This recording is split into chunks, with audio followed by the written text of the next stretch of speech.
Thank you. Even as we were planning this event a few weeks back, in fact, a few months ago, we were really wanting to have a conversation on how the new world order is emerging in the Indo-Pacific. But Europe continues to demand attention. And it is very difficult for us to focus in the Indo-Pacific alone, as Europe has proven in the last few weeks. And therefore, I think what is really important for us at this moment to discuss, and we hope to do that in the course of this afternoon conversation, is to see how these two different domains, maritime domain and the land domain, are creating new political tensions, dynamics, partnerships, coalitions, and solutions. It will be to our own peril if we were to ignore one over another. And it will also be self-defeating if we were not to acknowledge some of the different trends and vectors that are shaping both of these different political geographies, and to try and make some sense out of what is happening in a world which continues to be self-disrupt.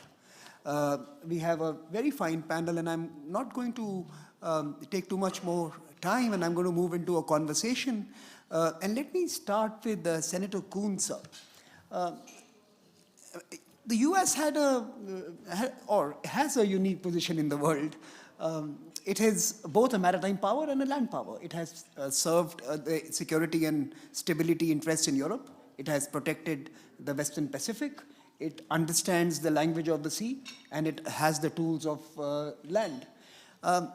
Can US continue to serve these very different political roles in a world which is very different from, say, the post-war order that we had got so accustomed to?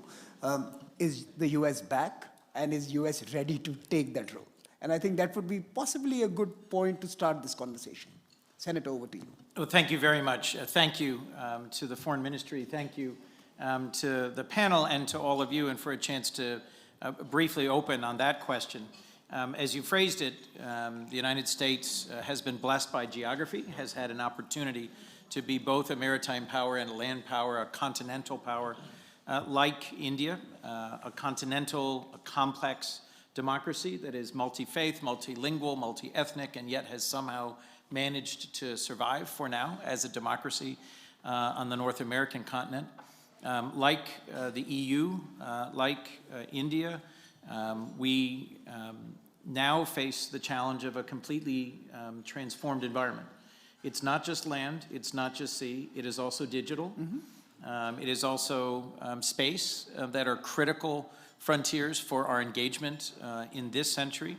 If we are going to successfully confront the threats that are right in front of us, a global pandemic, climate change, we have to reimagine engagement and leadership in the 21st century. Yes, in the decades after the Second World War, the United States was at times either unipolar or one of the two great global powers in a bipolar world. We are well past that period. I hope and pray that we are back. I am doing everything I can to sustain and support our president. We are, as you know, represented here with a strong bipartisan delegation from the United States Congress. But you ask a legitimate question, which is whether or not the American people and the American democracy can not just relitigate the grievances and difficulties and challenges domestically of the last century, but can grasp this moment and can see the opportunity that the Quad provides, that the moment in the Indo-Pacific provides for us to work in close partnership with allies to shape the frame for trade and for free and open societies in this century, while still necessarily being deeply engaged with Europe, and I would also say with the Gulf. We cannot, despite all of our efforts to pivot to China or to pivot to the Indo-Pacific, we cannot ignore the significance of Europe and of security in Europe, and we cannot ignore the significance of other geographies, whether Southwest Asia, the Gulf, or elsewhere.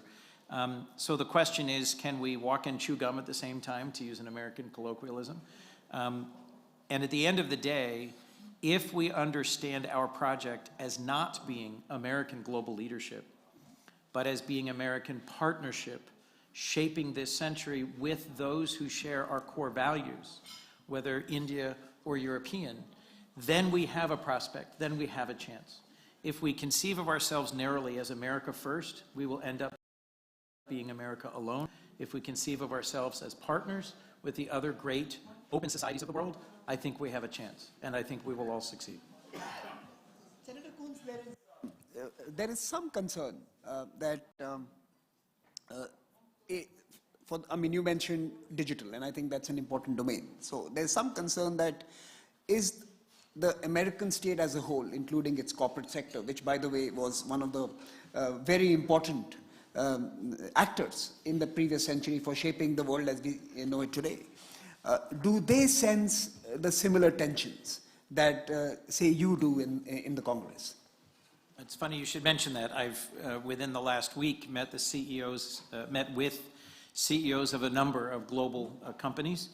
Some of them are relatively recent creations of the digital era. Bill Gates was with us. We were talking more about his philanthropy than about Microsoft, but also with leaders of companies like Facebook and Google, but also more traditional companies, an oil company, an energy company, Qualcomm, which is central to the technologies that make the digital space work. One of our governance challenges globally is the number of corporations that are becoming so significant, so truly global, that they are not quite sovereign, but they elude the regulatory reach of any one nation. And I do think we have an opportunity to press for, to demand inclusive capitalism and an approach by corporations that is respectful of the balance between the individual and their interests. This is most important in terms of social media platforms, privacy, and the digital space, and that are aligned around our most basic values when it comes to climate. If the energy sector in the United States actually moves towards engaging with what the European Union is doing and being proactive in climate and energy, they can make an incredible difference in the world. If they continue to resist and to hang back, they can make a very negative difference. So the corporate sphere is a critical one, and there is a moment coming here where many American-initiated and led companies will have to choose whether they put first the free and open society system that allowed them to thrive, or they put first profits regardless of from where they are generated. So let me turn to Minister Liimets on this. I think Estonia understands the importance of the digital, but you also understand the importance of geography, being where you are. How do you see what's playing out today in Europe? What are the real challenges for the Union, as well as what are the kind of partnerships that are required today, in your view, for ensuring that not only are we able to stabilize your immediate region, but also ensure that the Asian century, or rather the Indo-Pacific maritime domain, continues to serve us all the way the previous century did? Of course, I would like to thank Observer Research Foundation and also Minister Jaishankar for the kind invitation to discuss on this important matter today. Broadly said, I would say that what we see is, of course, severe violations of the international law. And I would like to remind first the UN Charter of the United Nations, which says that any country cannot use armed forces to threaten another country, and the territories taken by use of force cannot be kept. I think that these are very important reminders also in nowadays world, in the 21st century. And of course it is very unfortunate that after we have seen so many years, so many wars over the years, we still need to speak about the violations of these foundational principles. And here in Europe, of course, I think that it's already the second day when we speak about the severe crisis and the threat posed by the Russian Federation towards Ukraine and its territorial integrity. And of course, we have to also recall the wars from 2008 and 2014 when parts of Georgia and Ukraine were occupied by the Russian Federation. And here, of course, from our side, the international community should come together and invite every UN member to stick to the principles of the UN Charter. And I very much welcome this roundtable also because I really think that the UN Security Council is the place where countries need to come together, and the United Nations Security Council also should do more to discuss severe violations of the international law. And Estonia just finished its elective membership at the Council, and we had very good cooperation also with India there. And I truly hope that current members pay attention to these issues. Also, the EU has a very good cooperation format with the Indo-Pacific region, and we just adopted also a strategy how to enhance our cooperation, and we are waiting for the upcoming ministerial next week. And I think that this format also gives us very good opportunities to discuss topics of mutual interest. In addition to climate and trade, we can also discuss how to, together, how to work towards the more rule-based world. And I think it's very important to continue these geopolitical discussions also in this format. So I stop here. Thank you very much for having me, and looking forward to questions. Thank you very much. Thank you very much, Minister. Let me turn to Vice President Borrell, since the EU has now figured a few times in various interventions. Let me ask you two questions, sir.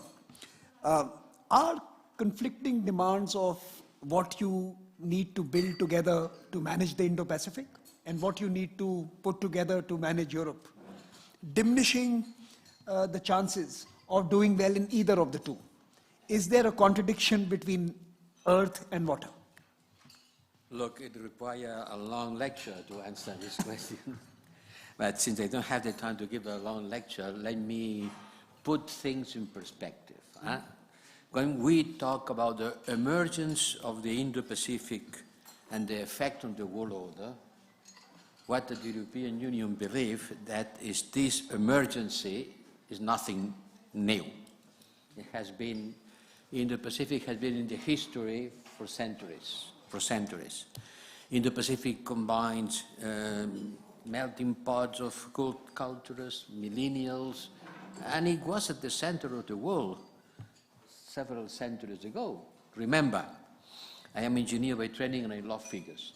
When the King of Portugal sent the sailors around the world and the Spaniards turned the globe, at that time he wanted to monopolize trade in spices. Why?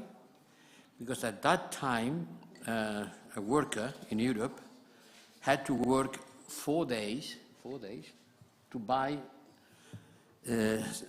100 grams of pepper.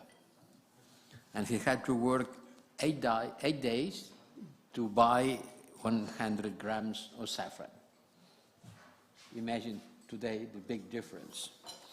And then the Germans, in 1920, a geopolitician, Karl Haushofer, coined the concept of Indo-Pacific because they wanted to ally with China and India in order to face Britain and US and other Western European countries in order to dominate the world.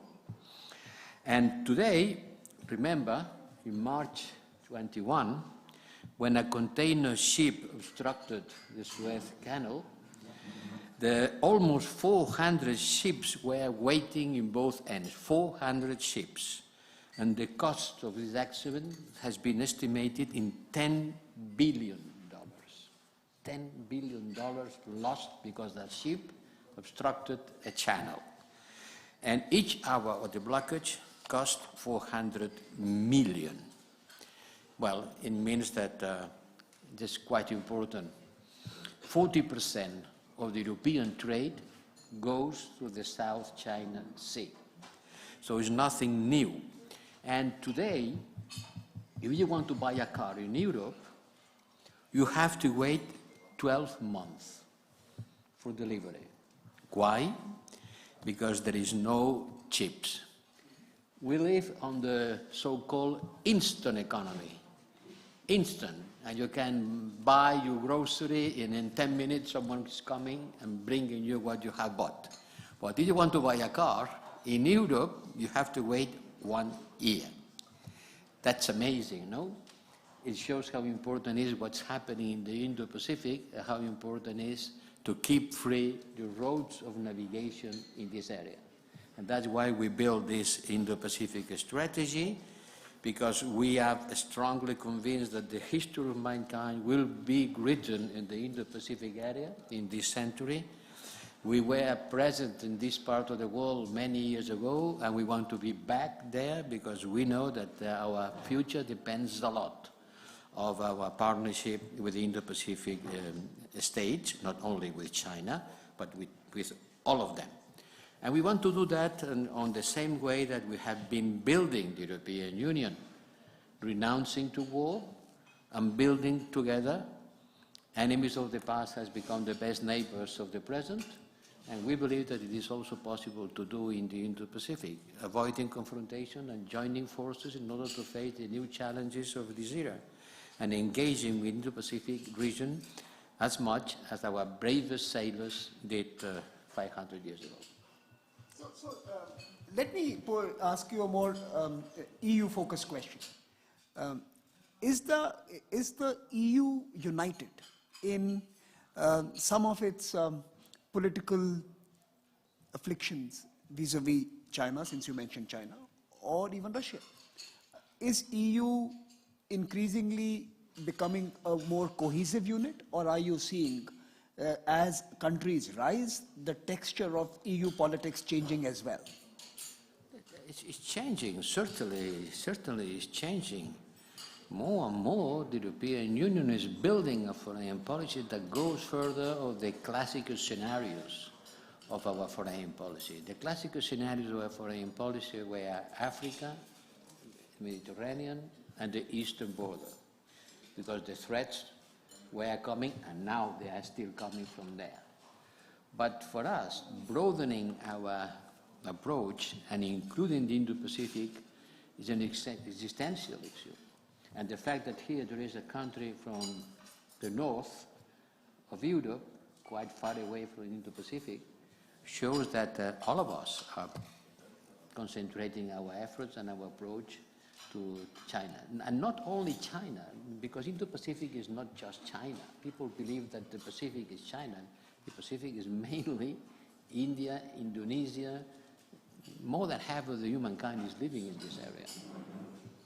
So I think, Senator Coons, to use your phrase, chewing gum and walking at the same time, I think that's the EU position on China and the Indo-Pacific, and I'm going to come to you on that. But let me first come to Minister Jaishankar. So we are celebrating 75 years of India's independence. When we became independent, we were coming out of a turbulent decade or so. We were hurtling towards a new Cold War. Not very dissimilar to where we are sitting today. Is that possibly your assessment? How does the new India assess the world around it? And what has changed in 75 years in terms of how we approach our partnerships, our relationships, and our assessment of regions? Look, I think the world's changed very profoundly. If you ask me what's changed in 75 years, I can't answer that. I can answer for about 65. And I can probably answer for about 45 when I've been in the business of diplomacy.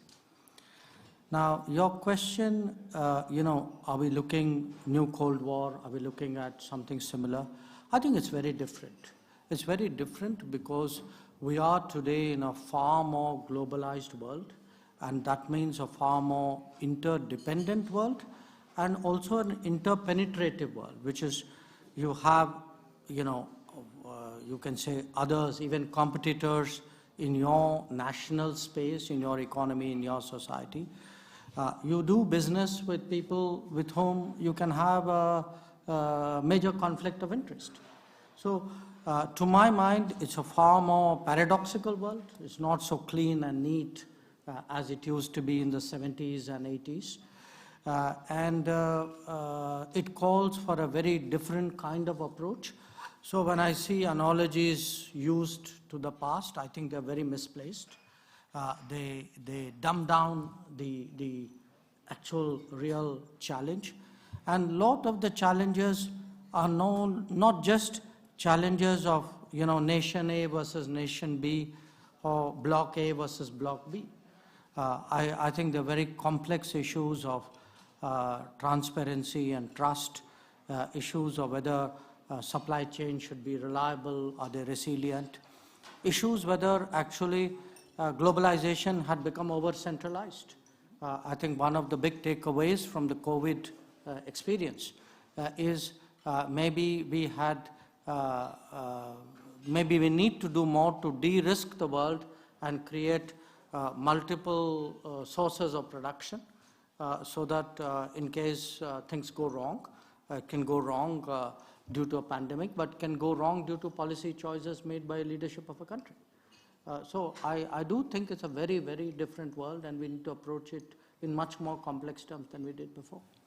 And what, in your view, is the assessment of this India after 75, if what you hear from your colleagues who are assessing India from outside? I mean, and, let me just, I was sitting with a colleague from China, someone who does some research work on foreign policy, and he was telling me, what your problem is that when a Chinese leader speaks, 30,000 experts start trying to decipher every inflection, the tonality, every word he has spoken, and come up with assessments of what the great leader has said.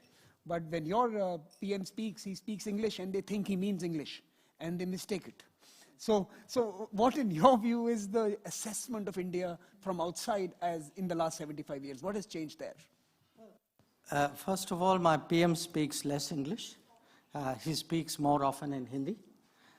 And in a way, what you've said is not a frivolous point, or whoever said that to you was not making a frivolous point. I do believe that there are very profound changes which have happened in India in these 75 years.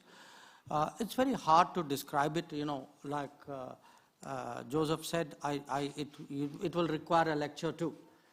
But if I were to put it to you in somewhat like distilled terms, I think democracy in India has struck much deeper roots. It's gone into beyond, I would say, big cities, into more sort of all corners. So you have today a voice of India, leadership of India, the presence of India, which is much more representative, and which is, after 75 years, much less influenced by the pre-colonial period. So these 75 years, you are also seeing an evolution of India. Side by side, you are seeing an India with more capabilities, you can say, more influence, but as I tell people in India, more expectations that the world has of us. So in that sense, it's a different India, it's a different world, it's a different expectation, it's a different capability. Again, come back to my point, it's a far more complex equation than we all assume. So what would your advice be, sitting outside and looking at what's happening in Ukraine or what's happening in some other parts where you have these flashpoints? What would your advice be to your counterparts today? I'm careful giving advice because you receive advice as freely as you give it. But as a broad proposition, I think all of us who are, we are at least in the business of diplomacy, three of us here in a way, and you two in an honorary way are kind of foreign ministers. At the end of the day, I do think diplomacy is the answer. One has to look for ways of reconciling, harmonizing interests, find ways of striking a balance between interests and values. I mean, these are really broad propositions that I would throw out. But again, I would make the point that different situations are different. I mean, they're unique. Sometimes I do hear over generalizations comparing what's happening on the transatlantic side with what's happening on the trans-Pacific side. I don't think the situations warrant that comparison. I think the challenges we face in the Indo-Pacific are quite different from the challenges that you face in Europe. But having said that, since I still have a microsecond with the mic, I would, to me, one of the most welcome developments in the last 2 years has been a stronger European commitment to the Indo-Pacific, EU strategy of the Indo-Pacific. It is something that we welcome. I think today Indo-Pacific is so central to the world that whether it is the Quad with which we work so strongly, or whether it is a growing interest and presence of the EU, it is something which is very, very essential for the stability and security and prosperity of the Indo-Pacific. So let me take the attention away from just these two specific questions around Ukraine and what's happening with China in the Indo-Pacific, and point to a different region which is also changing quite rapidly, Central Asia and West Asia. If you look at that part of the world, the new Quad has also emerged, Senator Coons. So I would like to ask you, how do you see future politics play out in Central Asia, or for example in West Asia? I mean, you saw the Beijing Olympics, you saw the presence of certain folks, you saw what's happening in Central Asia, Kazakhstan most recently. What should we be doing, whether it's the EU, whether it's the US, whether it's also the old partners like India? What is the future of that region in terms of prognosis as well as partnerships? That's an excellent question to which I don't have an excellent answer, but I will give the best answer I have. You know, look, in the 75 years of independence of India, India has become a global power, a nuclear power, a spacefaring power, a significant contributor in the world. And I think we would be mistaken to look at Central and Western Asia and say, oh, there's not very much there, there's not very much going on, it is also not, right? The transformation of nations in just a very short period of time can be significant. My first visit to China happened in the 1980s, and I would not have imagined its global significance today then, which simply shows I'm typically ignorant of history, as are many of my countrymen. But the ways in which there are periods of significance come and go. And I think if you look at recent events in Kazakhstan, and you look at the event which many of us are focused on here in Ukraine, the core question to me, which is a question not of interests, but of values, has to be, do we want to live in a world where one man, one person at the head of a powerful army can take a decision and shape a whole country? Or do we want to live in a world where it is distributed power, whether it's through democracy, through the internet, through how power itself, energy is generated, or through how decisions are taken? We are a long way from free and open societies and a democratic future in most of West Asia. But I think in the end, ultimately, that is the best way for people to be organized. I think it leads to less war and less conflict and more consultation. So I don't see that path, obviously, or immediately today, but I think we ignore, at least in my country, the region of Southwest Asia, West Asia, at our peril, because there's enormous potential, resources, complex societies, and it would be my hope that our interaction there would be one that is rooted at least as much in the shared values that unite India, Europe, and the United States as it would be in interests that are merely extractive or temporary. Minister Liimets, would you like to intervene on how can the EU, for example, play a more significant role in what's happening in Central Asia? Obviously, there is an OSCE which looks at a certain aspect of it, but is Global Gateway perhaps one of the opportunities to be present in the future of that region? Thank you, and you also mentioned the OSCE. This was the organization I also wanted to refer to because the Eurasian security relies on the foundational act of OSCE, Helsinki Final Act, and of course there are the principles which which are the foundations of peace and security in Europe, and human rights or the so-called human pillar is part of it. And I think that this organization, of course, should do much more to stand for the fundamental values and protection of human rights, but even more, but for fundamental freedoms like freedom of expression, political freedoms, because in many of the OSCE countries, these values unfortunately have been challenged. And I very much hope that current president or CIO of the organization, Poland, carries out this task and promotes these values, and it's very much involves, of course, all the Central Asian countries. With regard to the European Union, then I very much agree that we also should continue cooperating with these countries based on our values, and also we have cooperation projects which are also related to digitalization with these countries. So we, of course, must continue to be engaged also with this region and also support them, especially also after the developments in Afghanistan, which also influence that region particularly. I'm going to come to Minister Jaishankar on Afghanistan, but let me first ask Minister Vice President Borrell for his thoughts on the Global Gateway project. Of course, many welcome that. I think it's a much needed effort, but some also fear that it's going to become a supplementary effort to the BRI.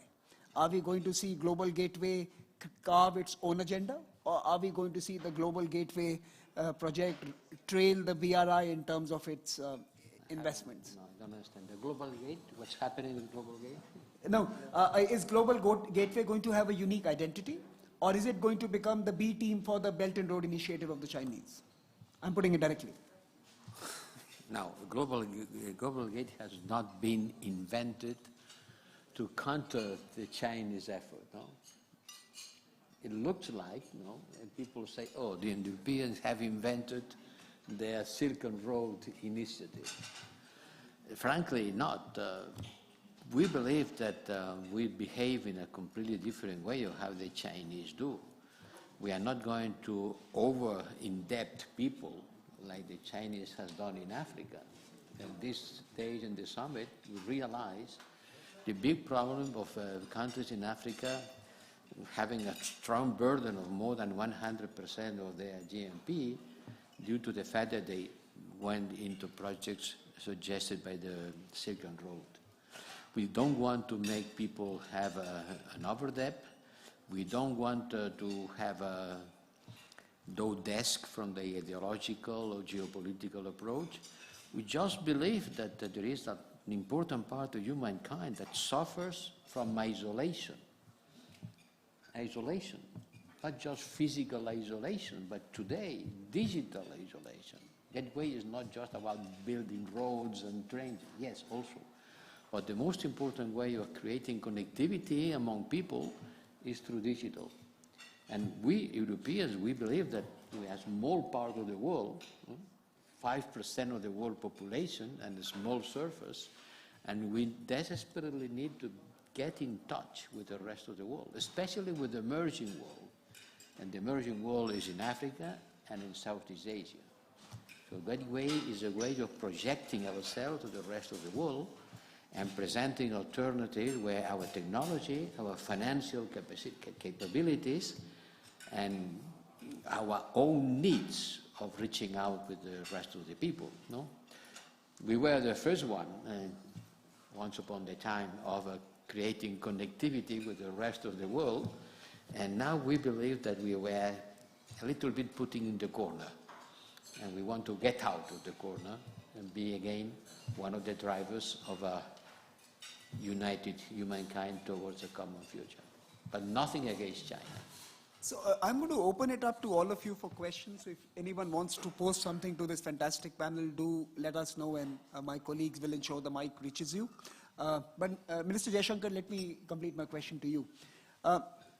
Again, at the cost of generalization, something that you've already ticked me off twice on, let me first ask you that is there something called a liberal system that exists today?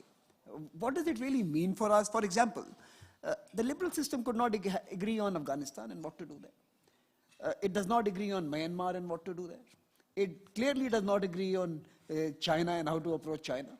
It also does not agree on what to do in the Ukraine crisis. So is there a liberal system, or is that also as complex as you have painted our world to be today? What does it really mean for you? You know, for me, a liberal system means arguments and weighing the pros and cons and having open debates and sometimes having different points of view which coexist. And it's interesting that many of these issues, examples you gave, we have the liberal system actually continuing to debate them. You know. There are, if you take Afghanistan, I think today the big issue is how do you balance the need to prevent a humanitarian disaster from the discomfort which many democratic societies feel with the rulers in Kabul. If you look at Myanmar, there is the opposition to the takeover by the military, but then the very people who urge pragmatism in Afghanistan apparently don't want pragmatism in Myanmar. So there are differences out there. I mean, China too is a divisive issue. So I would say, and I say this particularly from an Indian perspective, our democracy in the you spoke about 75 years. I think our democracy after 75 years is stronger.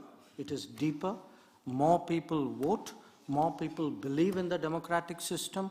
If you use any index of judging the quality of popular participation, you know, more women vote today than they've ever done before. More, I would say, vulnerable sections of the population, the historically discriminated communities do. So I don't share the view somehow that democratic liberal order is on the down and we need to be concerned about it. Yes, there are challenges. There are challenges in different parts of the world, but I think it's very important not to somewhere kind of lose faith. Certainly in India, that is not the case. And I regard the international issues which the liberal order faces as something that has to be debated and discussed and sometimes disagreed with. A quick follow-on on that. One of the grouses that I have heard in my rooms they're at different level, but in the rooms I attend, I'm told sometimes that, all is talk, but where is India ready to trade? Is India open for business? Is India willing to add to the global GDP kitty? How is India today ready to do all of that? Are we ready to be an economic presence alongside the political presence that you've just outlined? I think we are. We would obviously, in a sense, do it our way. Yesterday we just signed an FTA, free trade agreement with the UAE.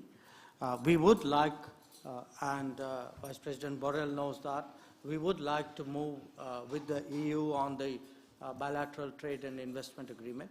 Our negotiations right now with UK and Australia are progressing well. So in terms of trade, yes. In terms of interaction with the global economy, we are probably the largest recipient of foreign FDI today in the world. So I would say at the end of the day, to me, numbers do speak.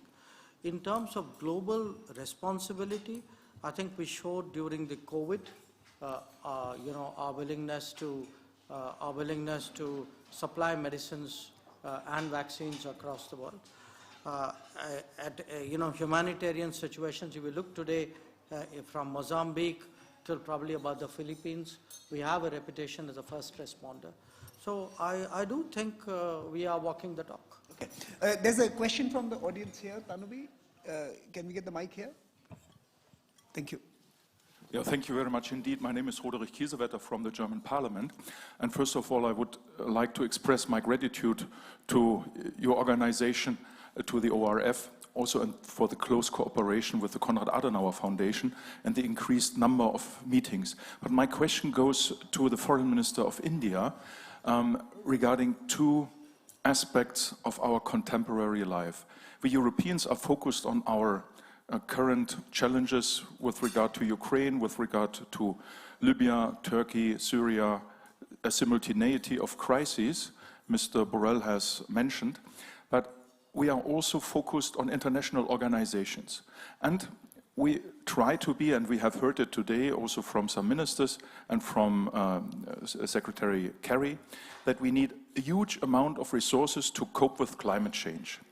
And my question goes in the direction of an organization in the Indo-Pacific which is taking care to preserve resources to avoid an arms race in the region. So is there a chance to create something like an organization to build mutual trust, especially confidence building, trust building in the realm of arms control, to gain resources to fight the climate crisis? Because otherwise we will lose billions, trillions of dollars, which will be not wasted but invested into distrust, which means more armament, arms race. We know the challenge is also the elephant, the big elephant is China. But if we have this, the willingness to create an organization in this region, the Indo-Pacific region, would India be willing to join this or to even go ahead and try to build something like that with like-minded nations, Australia, Japan and others? So how do you see to cope and to mitigate climate change and the danger of an increased armament? Thank you. Mr. Jaishankar, would you like to? Should we take, okay, Kira here has a question. Let's take another question. But Vice President Borrell, I would like you also to respond to this question because it matters. It's also the global gateway, and Senator Coons and Minister Liimets. Yeah, go ahead, Kira. Yeah, thank you. Kira Fink, German Council on Foreign Relations. My question goes in a similar direction, but is a little bit different. How is the setup for inter-regional collaboration on mitigation, especially with regards to technology transfers, sharing of technologies in order to combat the climate crisis? Thank you very much. I think that's an important question. The pandemic also taught us that people don't give intellectual property easily. They don't transfer technology easily. And even in the worst crisis that we faced, there was a degree of generosity that was missing. And I think we are not going to respond to climate unless we become far more responsible actors. Any other question here? The last question, someone? Yeah, right here.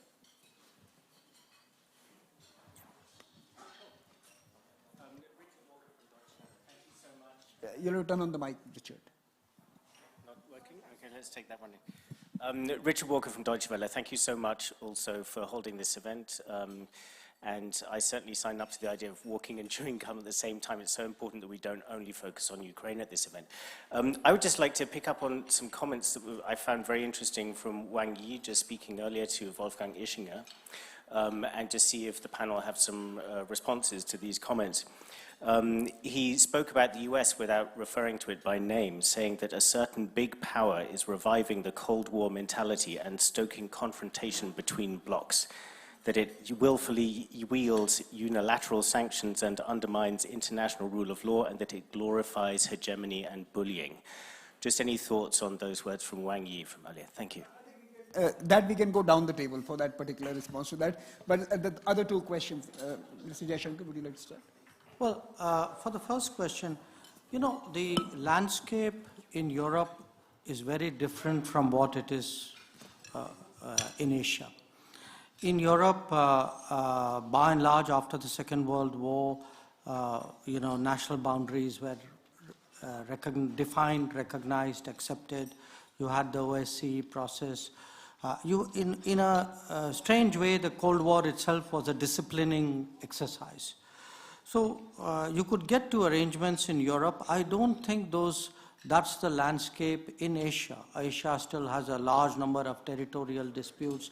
It has many more players. It has a very different historical tradition. So the idea that you create an architecture, architectures require consensus. That consensus, to my mind right now, the best that we have in Asia is ASEAN, and what the ASEAN has been able to kind of build around its structures. And even that has its own limitations in a way. On the issue of whether this would help with the climate crisis, you know, we don't need more forums to deal with climate crisis. We have a perfectly good one called the UNFCCC.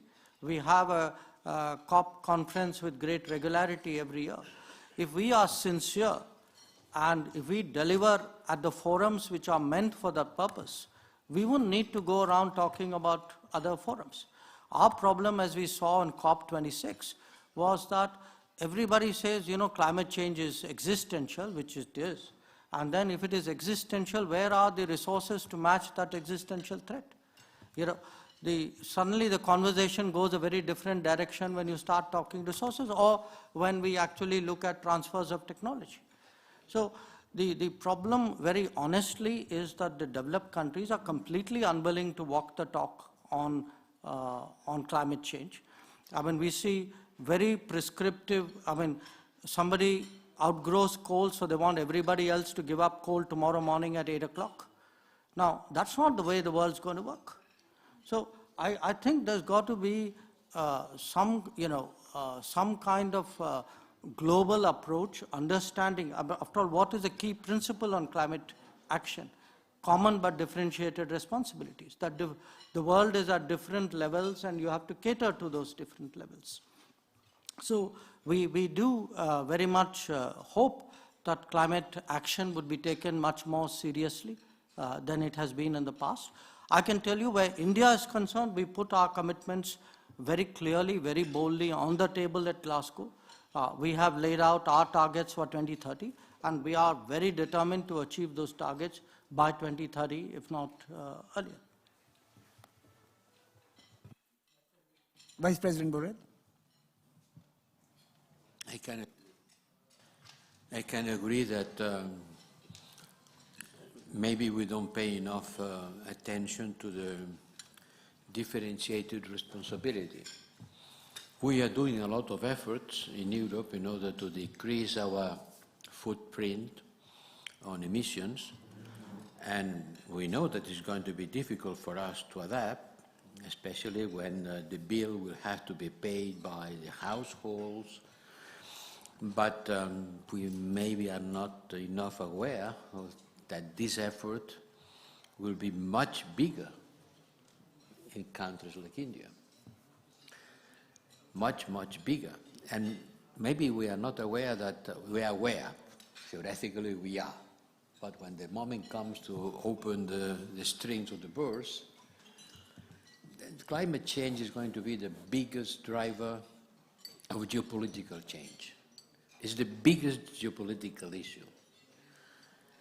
It's going to increase inequality among people and among countries.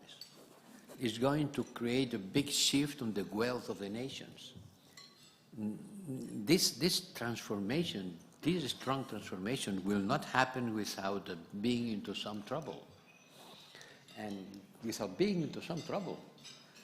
And from a societal point of view, we, the rich countries in the world, we are affluent enough in order to be worried about what's going to happen 20 years from now.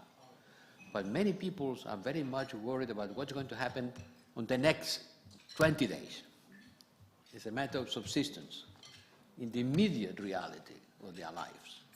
And you cannot ask someone who is worried about what's happening for him on the next week to be very much worried about the fate of the world in the next 20 years.